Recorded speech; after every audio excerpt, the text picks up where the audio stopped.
sekejap. Masa itu, berapa harga minyak Arab Saudi? 50 sen per liter. Ya. Masa itu. Baik. Sekarang saya jadi Perdana Menteri. Berapa harga petrol tahun 2018 yang kita bangkit? Di Malaysia RM2.21.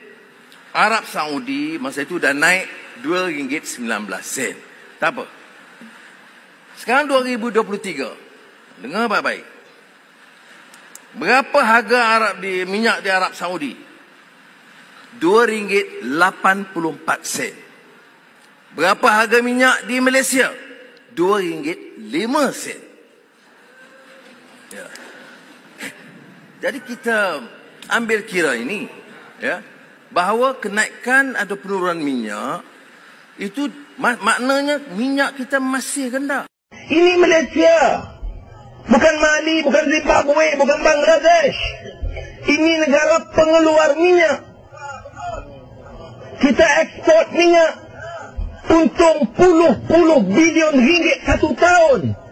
Dah untung, ni untung ke mana? Untung kepada syarikat kerajaan. Petronas itu 100% milik kerajaan. Untung ratus bilion ringgit. Lepas tu nak kenakan, nak naikkan harga minyak. Sebab apa? Sebab katanya Indonesia naik, Thailand naik, kita kena naik. Indonesia import minyak, bukan pengeluar minyak. Thailand import minyak. Dia kalau tak naik, siapa nak bayar harga import tu?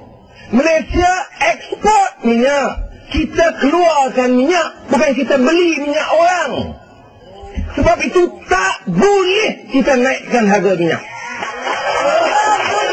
Ramai yang sindir. Oh, pasal apa?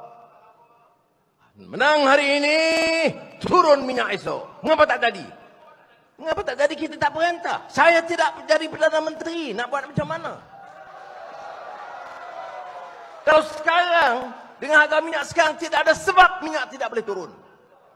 Dengan harga minyak kelapa sawit sekarang, tidak ada sebab minyak kelapa sawit tidak boleh. Terutama minyak mentah, minyak makan, tidak boleh diturunkan. Ia tidak boleh diturunkan kerana pihak penguasa yang di atas itu memikirkan cara menyelamatkan korporat di atas. Dan kita memikirkan cara menyelamatkan rakyat di bawah. Itu bedanya.